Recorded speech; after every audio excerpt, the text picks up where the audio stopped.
जय श्री राधे फ्रेंड्स। आरुष की इरिटेशन से भरी बातें सुनकर शंभू यानी कि जीनत की पकड़ स्टीयरिंग व्हील पर थोड़ी मजबूत हो जाती है। उसकी बातें सुनकर उसे गुस्सा भी आ रहा था, लेकिन वह बहुत नर्वस भी महसूस कर रही थी। हिम्मत करते हुए उसने पूछा, लेकिन इतनी रात को आपको अपनी गर्लफ्रेंड से क्यों मिलने जाना है? हो सकता है वह सो गई हो, ऐसे उसे डिस्टर्ब करना अच्छा नहीं है। आरुष ने जीनत को मैसेज टाइप करते हुए कहा, आई डोंट केयर। मॉम ने कहा है वह जीनत से मिलना चाहती है, डिनर पर इनवाइट किया है तो चलना पड़ेगा। तुम घर की तरफ गाड़ी करो, मैं पर्सनली उसे जाकर रिसीव करता हूँ। जीनत होठों को दांतों के नीचे दबा लेती है। एना मैडम ने उसे घर पर डिनर के लिए इनवाइट किया है, हाउ स्वीट। लेकिन वह नहीं सोच सकती थी कि उसकी किस्मत इतनी खराब है, उसे आना ही क्यों था आरुष के पास। जल्द ही उनकी गाड़ी जीनत के घर के सामने वाली सड़क पर आकर रुकती है। जीनत गाड़ी रोक देती है, लेकिन बहुत हेल्पलेस होकर एक गहरी सांस लेती है। आरुष गाड़ी से बाहर निकला और शंभू यानी कि जीनत से बोला, तुम रुको, मैं भी आता हूँ। जीनत तुरंत अपना सर हिला देती है। आरुष वहां से घर की तरफ चला जाता है। उसके जाते ही जीनत अपना सर पीट लेती है। घर के बाहर जाकर आरुष घर की बेल बजाता है। हाथ में मोबाइल फोन को हथेली में बज रहा था और दरवाज़ा खुलने का इंतज़ार कर रहा था। 2-3 मिनट तक दरवाज़ा नहीं खुलता तो वह थोड़ा इरिटेट होकर 2-3 बार बेल बजाता है। तभी अचानक दरवाज़ा खुलता है तो आरुष इरिटेट होकर बोला, इतना टाइम लगता है? तभी उसने देखा कि सामने तो धरा खड़ी हुई। आरुष को अचानक अपने घर के बाहर खड़ा देखकर वह भी कंफ्यूज हो जाती है। उसने तुरंत कहा, आप यहाँ पर क्या कर रहे हो इतनी रात को? आरुष धरा से बोला, जीनत कहाँ है, बुलाओ उसको।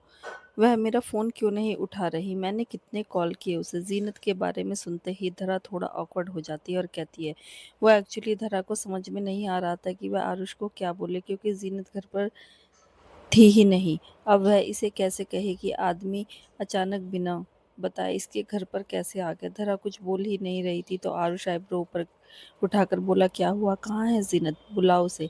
धरा ने थोड़ा awkward होकर कहा, एक्चुअली वह घर पर नहीं है। सुनकर आरुष की आईब्रो हल्की सी सिकुड़ जाती है।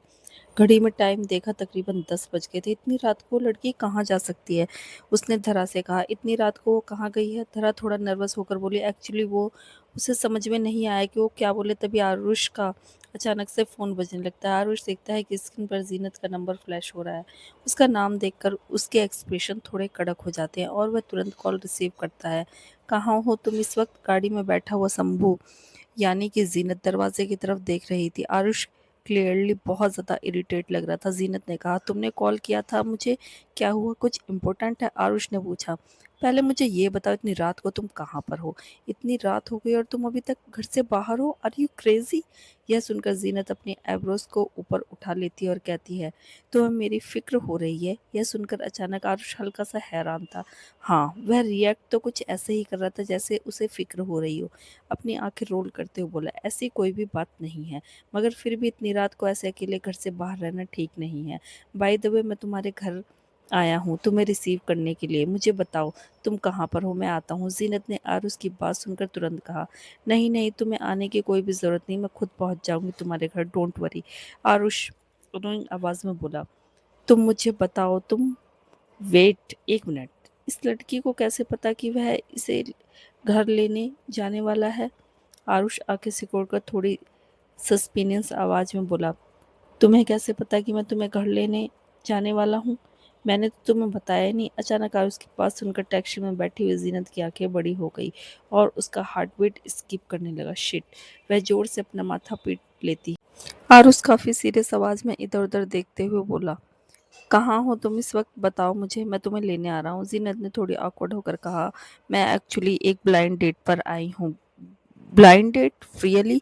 इसके अलावा कुछ और नहीं आया है तुम्हारे दिमाग में बोलने के लिए? पर जीनत को कुछ ज़्यादा सोचने का टाइम ही नहीं मिला। जो मुंह में आया बस बोल दिया। यह सुनकर अचानक आरुष की आंखें हैरानी से डार्क हो जाती हैं। क्या ब्लाइंड डेट? तुम ब्लाइंड डेट पर गई हो? और उसकी बात सुनकर धरा की आंखें और भी ज़्यादा बड़ी हो गई। उसने मन में चिल्लाया, ब्लाइंड डेट? वह कौन सी ब्लाइंड डेट पर चली गई, और वह भी बिना मुझे बताए? जीनत ने थोड़ा awkward होकर कहा, तुम मुझे तभी रिसीव करने आते हो जब तुम्हें मुझे घर पर लेके जाना हो, तो मैंने बस अंदाजा लगाया। मैं सीधा वहीं पर पहुंच जाऊंगी आधे घंटे में, तुम तब तक निकलो, ठीक है? आयुष अपनी आंखें छोटी करते हुए बोला, कहाँ हो तुम इस वक्त? पहले मुझे ये बताओ, और किसके साथ? किसकी परमिशन से तुम ब्लाइंड डेट पर गई? क्या हमारे बीच बात नहीं हुई थी कि जब तक तुम मेरे साथ हो किसी और को डेट नहीं कर सकती? कितने पैसे मैं तुम्हें और किस लिए दे रहा हूँ? तुमने मेरे अगेंस्ट जाने की हिम्मत कैसे की?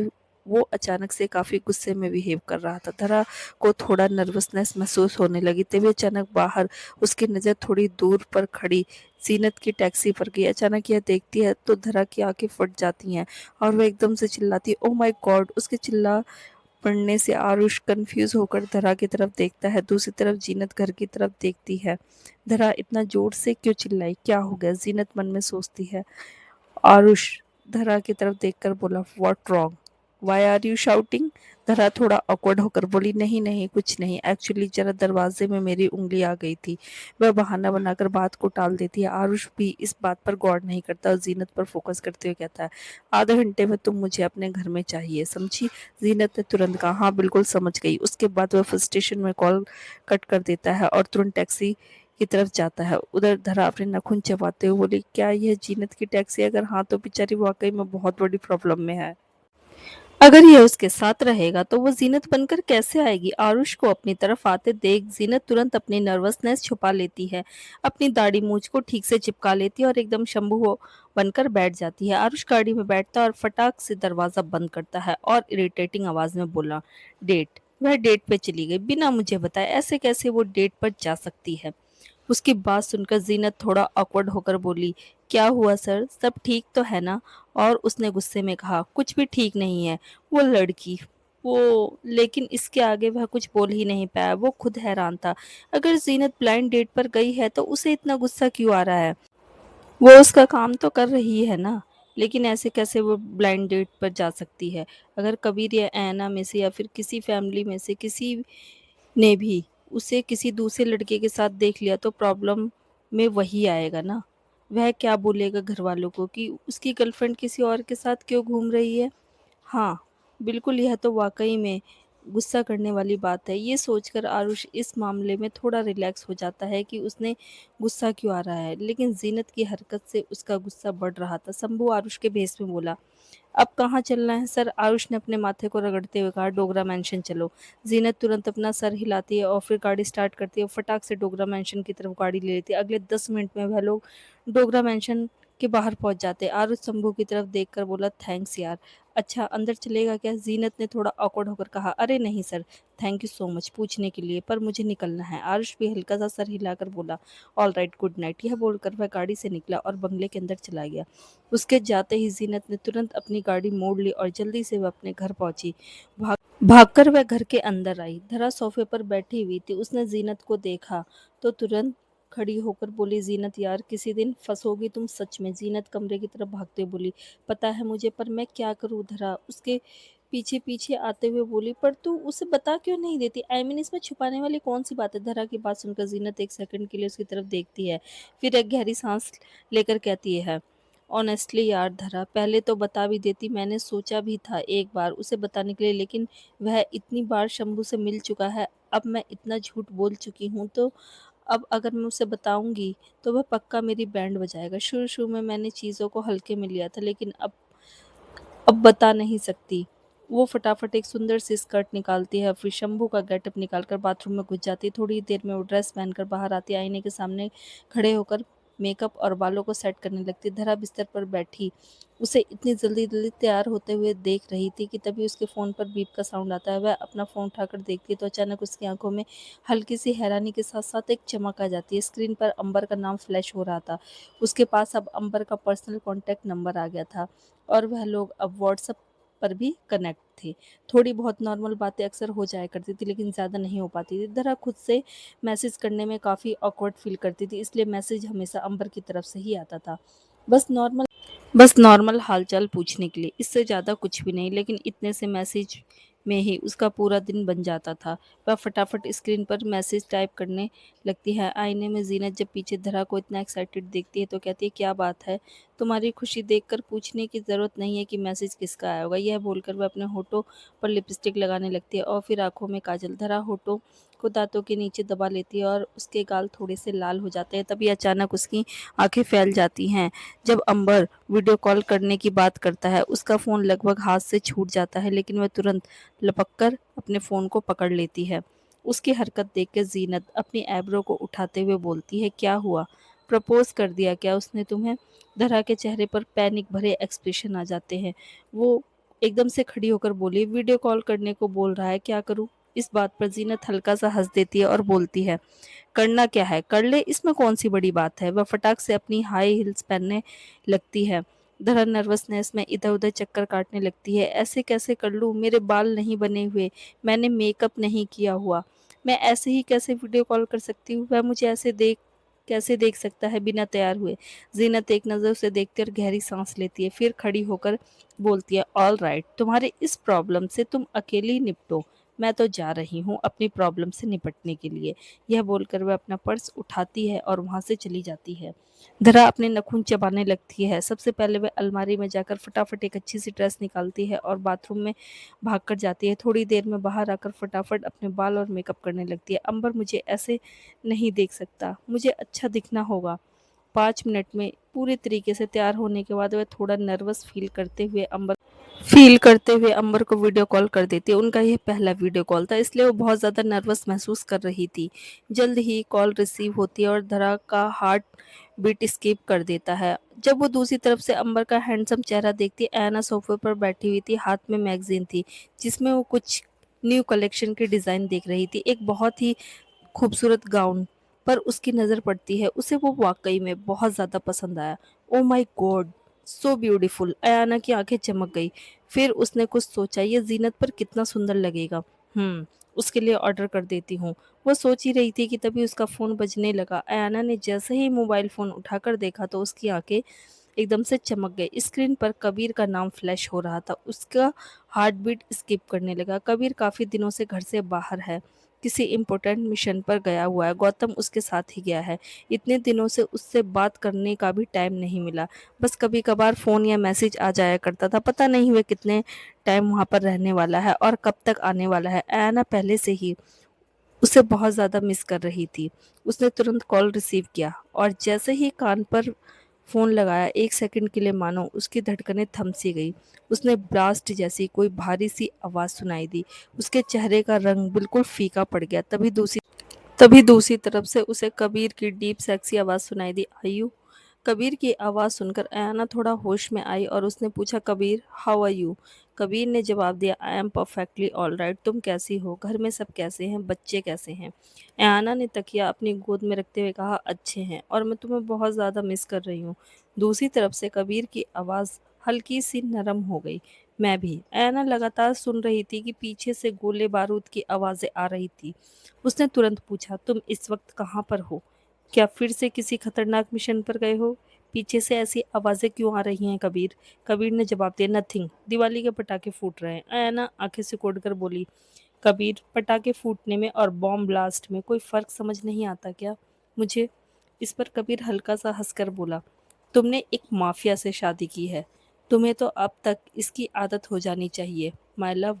अयाना ने एक गहरी सांस लेकर कहा, मुझे तुम्हारी फिक्र होती है, माफिया हस्बैंड हो या बिजनेसमैन हस्बैंड, हर बीबी को अपने हस्बैंड की फिक्र होती है और मुझे तो तुम्हारी बहुत ज़्यादा फिक्र रहती है। कबीर बोला, डोंट वरी, मैं बिल्कुल ठीक हूँ। अयाना मुंह बनाते हुए बोली, तुम घर कब आ रहे हो? मुझे तुम्हारी बहुत ज़्यादा याद आ रही है। कबीर ने जवाब दिया, बस जल्द ही, कुछ दिन और, एक बार यहाँ पर सब सेटल हो जाए उसके बाद आता हूँ तुम्हारे पास। तभी पीछे से गौतम की आवाज़ आई, बॉस।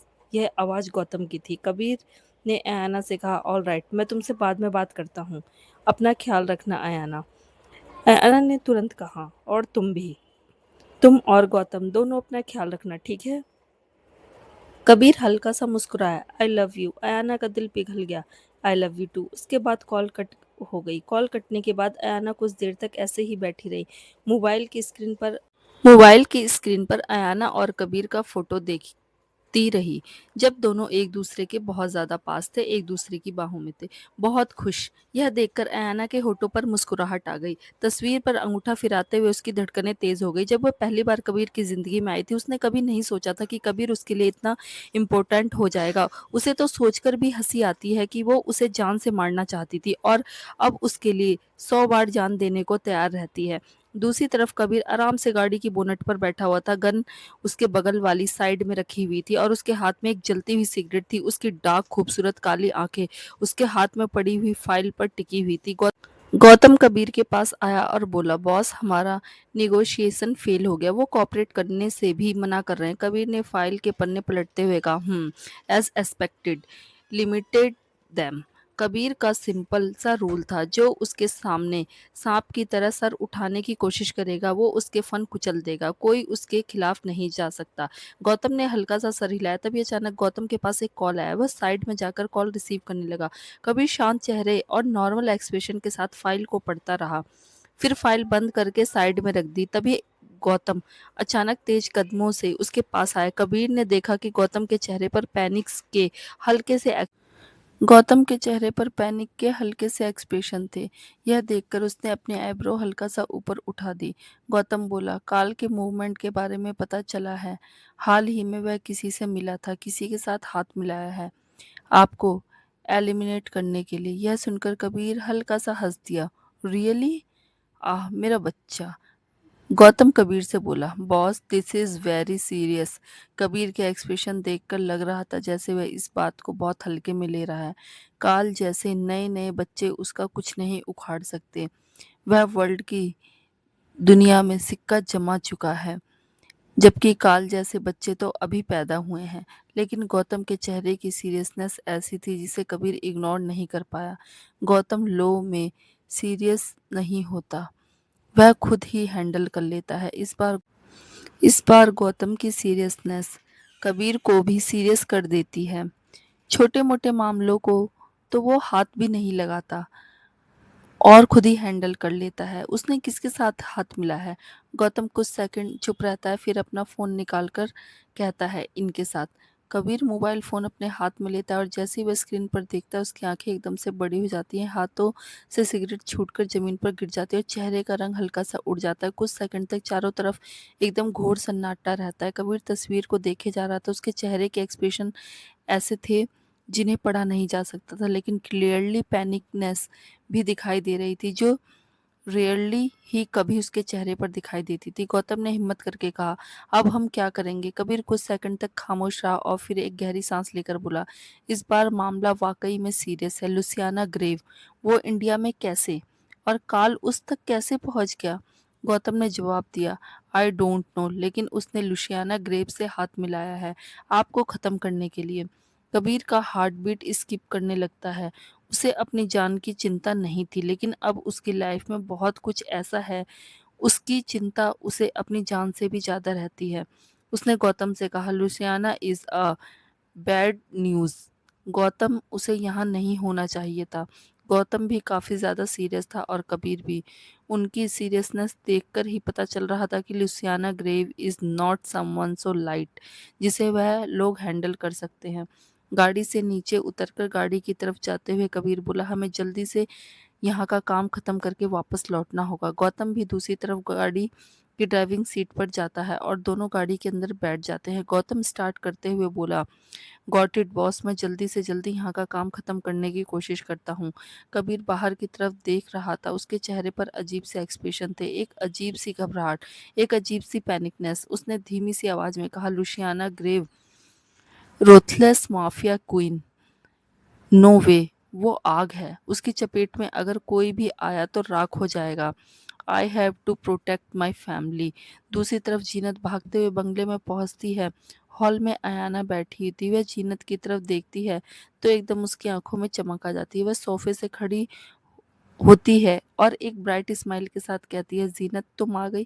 अयाना चलती हुई जीनत के पास आती है और एकदम से उसे जोर से हक कर लेती है। My baby girl, I was waiting for you. Zeenat मुस्कुरा देती है। ऐना ने जीनत के चेहरे को अपने हाथों में पकड़ा और कहा, you are looking so beautiful. Zeenat ने भी कहा, थैंक यू आंटी, आप भी बहुत ज़्यादा खूबसूरत लग रही हैं। यह सुनकर ऐना अपनी आंखें रोल करके हवा में हाथ मारते हुए बोली, oh come on, by the way तुम आरुष के साथ क्यों नहीं आई? मैंने उसे भेजा था तुम्हें लेने के लिए, वह अकेला ही आया और बोला कि तुम अकेली आओगी। जीनत थोड़ा ऑकवर्ड होकर बोली, जी वो एक्चुअली मैं फ्रेंड्स के साथ थोड़ा बाहर गई थी। जब आरुष का कॉल मुझे आया तो मैंने उसको बोला कि मैं पहुंच जाऊंगी, वो पहले चला जाए। ऐना ने हल्का सा सर हिलाया और कहा, ऑल राइट। उसके बाद दोनों अंदर आई। पर्ल दर्श के रूम में आती है। वह देखती है कि दर्श बालकनी में खड़ा हुआ है। उसने पैंट पहन रखी है, शर्ट नहीं पहन रखी। उसका बैग बहुत ही मजबूत, चौड़ा और सेक्सी लग रहा था।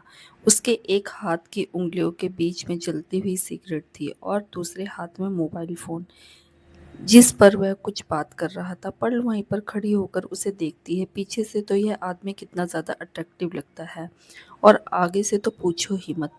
वह तो अपनी नज़र बस उसी पर टिका कर रखती है। वह इंतज़ार करती है कि कब दर्श की फ़ोन पर बात ख़त्म होगी। वह उसे डिनर के लिए बुलाने आई थी। वह चुपचाप खड़ी होकर इंतज़ार करती है और यहाँ वहाँ देखने लगती है।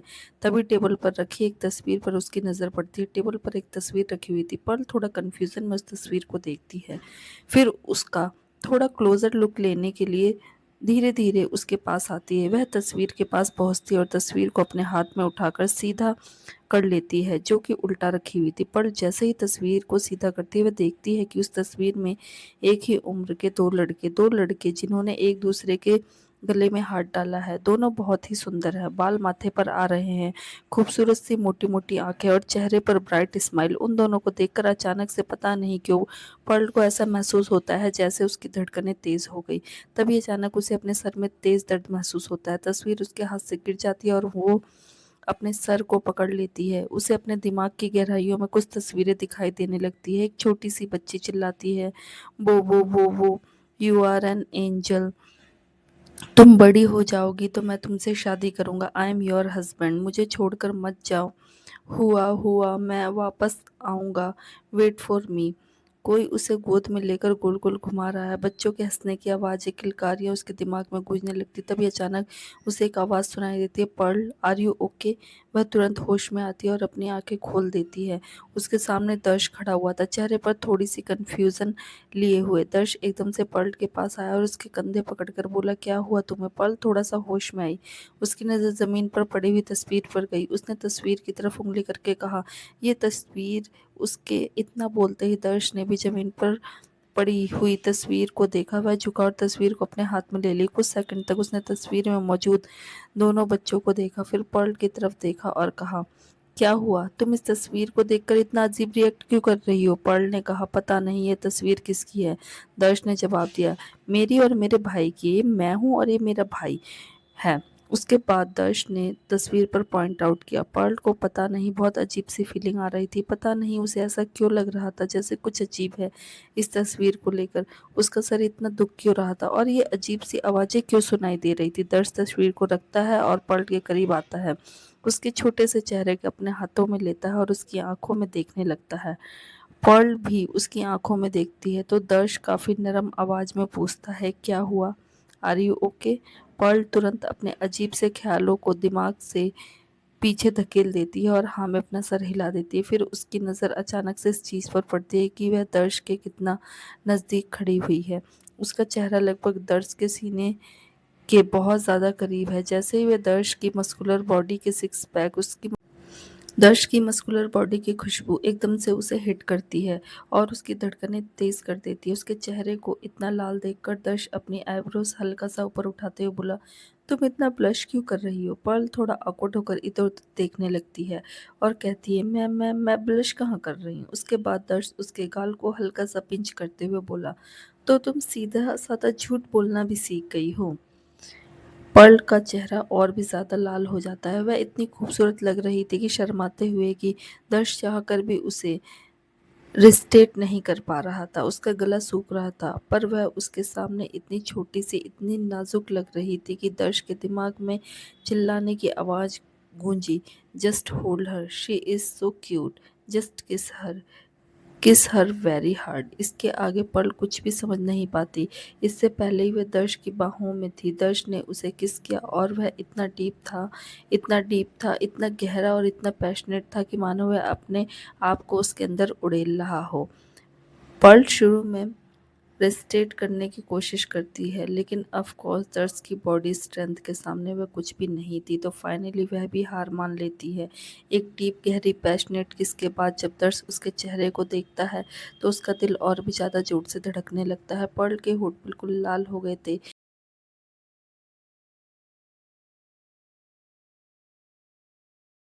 पर्ल के होंठ बिल्कुल लाल हो गए थे। ऐसे मासूम खरगोश की तरह टिमटिमाती इनोसेंट आंखों से उसे देख रही थी। उसका पूरा चेहरा लाल हो गया था। Damn it!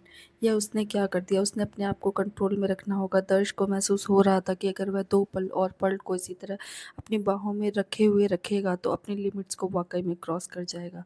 वह तुरंत पीछे हो गया। उसकी हरकत से पर्ल थोड़ा-सा ऑकवर्ड हो गई। उसने हिम्मत करके कहा, डिनर तैयार है। दर्श ने हल्का-सा सर हिलाया और कहा, 10 मिनट में आता हूँ। पर्ल उसके बाद वहाँ से चली गई। दर्श को अजीब-सी बेचैनी महसूस हो रही थी। वह तुरंत अपने बाकी के कपड़े निकालकर बाथरूम में शावर के नीचे खड़ा हो जाता है। ठंडा पानी उसके शरीर पर लगातार पड़ता है। अपने कंट्रोल को बनाए रखना अब उसके लिए दिन-ब-दिन और ज़्यादा मुश्किल होता जा रहा था। कंट्रोल लूज़ करने की फीलिंग इतनी ज़्यादा टेरिबल है। बेचैनी से भरी आवाज़ में दर्श आँखें बंद करके बस एक ही नाम लेता है, पर्ल। जीनत आरुष के कमरे के बाहर पहुंचती है। थोड़ा-सा ऑकवर्ड फ़ील कर रही थी वह अंदर जाने के लिए, मगर फिर भी थोड़ा हिम्मत करके वह अंदर जाती है। वह यहाँ-वहाँ देखती है तो उसे आरुष वहाँ कहीं पर भी दिखाई नहीं देता। अब वह कमरे के बिल्कुल अंदर जाती है। आरुष यहाँ पर भी नहीं था, लेकिन अयाना ने बताया था कि वह अपने कमरे में ही है। फिर वह अचानक कहाँ चला गया? तभी बाथरूम का दरवाज़ा खुलता है और आरुष बाथरूम से बाहर निकलता है। जैसे ही वह बाथरूम से बाहर निकलता है, जीनत की नज़रें आरुष के ऊपर जैसे ठहर जाती। शायद वह अभी-अभी नहा कर आया था। कमर पर टॉवल लपेटा हुआ था और दूसरे टॉवल से अपने गीले बालों को साफ कर रहा था। उसके मजबूत मस्कुलर सीने पर अभी भी पानी की बूंदें फिसल रही थी। बालों से हल्का-हल्का पानी टपक रहा था। पतली सी कमर, सिक्स पैक, उसके बाद मस्कुलर बॉडी, बाइसेप्स, सब कुछ विजिबल और बहुत ही आई कैचिंग था, जिसे देखकर जीनत की तो सांस ही अटक जाती है। अचानक आरुष की नज़र जीनत पर पड़ती है तो वह अपनी आँखों को सिकोड़ लेता है। तुम? लेकिन आरुष के बोलने पर भी जीनत की नज़रें और उसका दिमाग आरुष की मस्कुलर बॉडी पर ही था। वह उसे ऐसे देख रही थी जैसे बिल्कुल हिप्नोटाइज हो चुकी हो, कहीं और नज़रें हटाने का नाम ही नहीं ले रही थी। आरुष ने जब यह नोट किया तो आईब्रो हल्का सा उठा लिया। वह चलते हुए जीनत के पास आया, लेकिन जीनत की नज़रें अब भी उसके सिक्स पैक और मजबूत सीने पर टिकी हुई थी। उसने अपना सलाइवा गटक लिया। उसका दिल बहुत ज़ोर-ज़ोर से धड़क रहा था। उसे एहसास ही नहीं हुआ कि कब आरुष ने उसकी कमर पकड़ी और उसे एकदम से अपने सीने के करीब कर लिया। सिर्फ तभी जाकर जीनत अचानक होश में आई और आरुष की तरफ देखने लगी। उसकी आंखों में एक शरारती चमक थी और वह उसे देख रहा था। Fantastic about my body? Zeenat की नज़रें उसकी नज़रों से टकराती हैं और जैसे ही वह उसकी आंखों में देखती है उसे लगता है कि उसका दिल और भी ज़्यादा वाइल्ड तरीके से उसके सीने में धड़कने लगा। Oh my God! इस आदमी की बॉडी जितनी आई कैचिंग है, आंखें उससे भी ज़्यादा हिप्नोटाइजिंग और ख़तरनाक है। अर्श उसकी आंखों के सामने चुटकी बजाता है ताकि वह होश में आए। अगर मुझे इस तरह देखती रही तो मेरे प्यार में पड़ने में तुम्हें वक्त नहीं लगेगा। अचानक आरुष की बात सुनकर जीनत थोड़ा ऑकवर्ड होकर यहाँ वहाँ देखने लगती है। वह उसे हल्का सा पीछे धकेल देती है और खुद उससे अलग होकर खड़ी हो जाती है। अचानक जीनत की हरकत से आरुष अपनी आंखें रोल करता है, स्टिल प्रिटेंडिंग। यह लड़की अभी भी प्रिटेंड कर रही है कि उसे कोई फर्क नहीं पड़ता। अभी अभी इसे ऐसे घूर रही थी जैसे इसे कितना हैंडसम लड़का आज तक नहीं देखा। तभी आरुष ठीक से जीनत की तरफ देखता है। जीनत ने खूबसूरत सी स्कर्ट पहन रखी थी, चेहरे पर हल्का सा मेकअप, बाल खुले हुए, वह भी काफ़ी खूबसूरत लग रही थी। लेकिन यह देखकर आरुष की आंखें डार्क हो गई। तुम ब्लाइंड डेट पर गई थी ना? अचानक आरुष की बात सुनकर जीनत थोड़ा ऑकवर्ड होकर अपनी नज़रों को दूसरी तरफ कर लेती है। हाँ, गई थी तो? आरुष की नज़रें और भी ज़्यादा डार्क हो जाती है। वह जीनत की बाजू को पकड़ता है और एकदम से अपनी तरफ खींच लेता है। जीनत की आंखें बड़ी हो जाती है, मगर वह संभाल पाती उससे पहले ही वह आरुष के मजबूत सीने पर गिर जाती है। उसके हाथ जैसे ही आरुष की मस्कुलर बॉडी और सीने को टच करते हैं जहाँ पर अभी भी वेटनेस थी। शरीर तरोताजा हल्का गीला था और बॉडी वॉश के साथ उसकी बॉडी की ज़बरदस्त खुशबू मिक्स होकर एक बहुत ही प्लेजेंट खुशबू क्रिएट कर रही थी। जीनत की एकदम से धड़कनें तेज़ हो जाती है। आरुष उसकी आंखों में देखते हुए बहुत कड़क आवाज़ में बोला, जीनत, मैंने तुमसे कहा था ना कि तुम किसी को डेट नहीं कर सकती। जीनत अपनी धड़कनों को थोड़ा सा कंट्रोल करते हुए बोली, मैं डेट नहीं कर रही थी, मैं बस मिलने आई थी। अब क्या इसमें भी कोई प्रॉब्लम है? आरुष अपने दांत पीसते हुए बोला, हाँ प्रॉब्लम है, तुम मिल भी नहीं सकती। मेरी पूरी फैमिली की नज़र में तुम मेरी गर्लफ्रेंड हो। अगर उन्होंने तुम्हें कल किसी और लड़के के साथ देख लिया तो मैं उन्हें कैसे और क्या एक्सप्लेन करूंगा? जीनत ने कहा, बोल देना मेरा फ्रेंड है। अब क्या कोई मेरा फ्रेंड भी नहीं हो सकता? आरुष की पकड़ और भी ज़्यादा मजबूत हो गई। व्हाट द हेल, ये इतना गुस्सा क्यों कर रहा है? मुझे दर्द हो रहा है। जीनत के हाथ में दर्द होने लगा। आरुष की आंखें और भी ज़्यादा कड़क हो गई, जिससे देखकर जीनत के रोंगटे खड़े हो गए। उसने तुरंत कहा, ओह ओके फाइन, आगे से नहीं मिलूंगी। तब कहीं जाकर आरुष ने उसके हाथ को छोड़ा और कहा, दैट्स बेटर। आरुष पलटकर बिस्तर की तरफ जाने लगा। जीनत भी वहां से थोड़ा हटने लगी। तभी अचानक जहां पर आरुष खड़ा हुआ था वहां पर फर्श पर हल्का सा गीला हो गया था। जीनत का अचानक पैर फिसला और उसकी आंखें फट गई। वह एकदम से हवा में लहरा गई और वह गिरने ही वाली थी। डेस्परेशन में जो भी चीज उसके हाथ में आई उसने पकड़ ली, लेकिन कोई फायदा नहीं हुआ। आखिर में वह धड़ाम से जमीन पर गिर गई। आह! जीनत जमीन पर गिरी गई और उसके हिप्स में दर्द हुआ। वो हाथ उठाती है तो उसे रियलाइज होता है कि उसके हाथ में आरुष का टॉवल। जीनत की सांस जहाँ थी वहीं अटक जाती है और आंखें फट जाती है। एकदम से चारों तरफ अजीब सा सन्नाटा पसर जाता है। नजर उठाकर जब वो देखती है कि आरुष बिना टॉवल के उसकी आंखों के सामने खड़ा है। Oh my god, no way, oh shit! Zeenat का पूरा चेहरा टमाटर की तरह लाल या उससे भी ज्यादा लाल हो जाता है। आरुष अपनी आईब्रोज को हल्का सा ऊपर उठा लेता है। जीनत फटाक से अपने चेहरे को दूसरी तरफ कर लेती है और आंखों को कस के बंद करते हुए कहती है, नहीं, मैं ऐसा नहीं करना चाहती थी, मेरा बस पैर फिसल गया था, फिर जो कुछ मेरे हाथ में आया मैंने पकड़ लिया। मैं तुम्हें ऐसे I am really sorry, I am sorry, मैंने ये जानबूझकर नहीं किया। उसका दिल सीने में बहुत ज़्यादा ज़ोर-ज़ोर से धड़क रहा था। अभी-अभी उसने जो अपनी आँखों के सामने देखा, वह इमेज बार-बार उसके दिमाग में फ्लैश हो रही थी। वह कई बार अपना सर हिलाती है, उस फालतू की चीज़ को अपने दिमाग से निकालने के लिए। ज़ीनत की हरकत देखकर आरुष हल्का-सा हँस देता है और कहता है, अगर मुझे अच्छी तरह से देखने की तुम्हारी अंदर इतनी तलब ही थी, तो मुझे बता देती, मैं तुम्हारी ख्वाहिश अभी ही पूरी कर देता। यह नौटंकी करने की क्या ज़रूरत थी? ज़ीनत की धड़कनें जैसे थम सी गई, उसके हाथों की मुट्ठियाँ जोर से कस गई। शर्मिंदगी से उसका पूरा बदन थरथरा गया। उसने कहा, मैंने कहा ना, मैंने जानबूझकर नहीं किया। वह चेहरा पलट के आरुष की तरफ देखने की हिम्मत भी नहीं कर पा रही थी। आरुष आगे बढ़ा, जीनत के हाथ से टॉवल लिया और अपनी कमर पर लपेटते हुए उसकी तरफ देखने लगा। आरुष देख रहा था कि जीनत ऐसे रिएक्ट कर रही है जैसे उसने पता नहीं दुनिया की कौन सी सबसे बुरी चीज देख ली। आरुष की आंखें डार्क हो गई और उसने कहा, क्या हुआ, तुम्हें पसंद नहीं आया?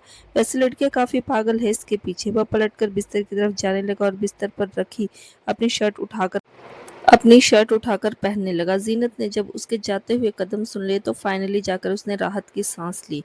डैम, यह आदमी कितना बेशरम है। अधीर कॉल पर बातें करते हुए अस्पताल के कॉरिडोर से गुजर रहा था। हाँ, मैं ब्लड डोनेशन के लिए आया था और रेगुलर चेकअप के लिए भी। आई नो मैम, मैं बस ऑफिस जा रहा हूँ। मेरी डैड से बात हुई थी, मुझे कुछ ज़रूरी काम निपटाना है। वह आगे बढ़ रहा था कि तभी अचानक किसी से टकरा गया। अधीर एकदम से कॉल कट करता है और जिससे टकराया पलटकर उससे माफ़ी मांगने लगता है। ओह रियली सॉरी, आपको कहीं, उसने इतना ही कहा था कि तभी उसकी नज़रें प्रिशा से टकराई। प्रिशा को अचानक वहां पर देखकर अधीर तुरंत पहचान गया और उसकी आईब्रो कंफ्यूजन में सिकुड़ गई। प्रीशा भी अधीर को देखते ही तुरंत पहचान गई। अधीर फिर कुछ ऐसा नोट करता है कि उसकी आंखों में हैरानी नजर आती है। वह देखता है कि प्रीशा के चेहरे पर जगह जगह चोटों के कई निशान थे। उसे काफी हद तक मेकअप से छुपाया हुआ था, लेकिन वो निशान इतने ज्यादा थे कि इतना मेकअप से छुपाने के बाद भी वो काफी हद तक दिखाई दे रहे थे। ये लड़की तो शक्षम अस्थाना की वाइफ है, यहाँ पर क्या कर रही है और यह इतनी चोट कैसे लगी हुई है इसे? अधीर कंफ्यूजन में भी अभी भी प्रिशा की तरफ देख रहा था। प्रिशा अपनी आईब्रोज को हल्का सा ऊपर उठाते हुए बोली, डिटेक्टिव, तुम यहाँ पर भी आ गए मेरा पीछा करते हुए? अधीर तुरंत होश में आया और थोड़ा ऑकवर्ड होकर बोला, आप गलत समझ रही हैं मिस, मैं यहाँ पर्सनल काम से आया था और मैं आपका कोई पीछा नहीं कर रहा।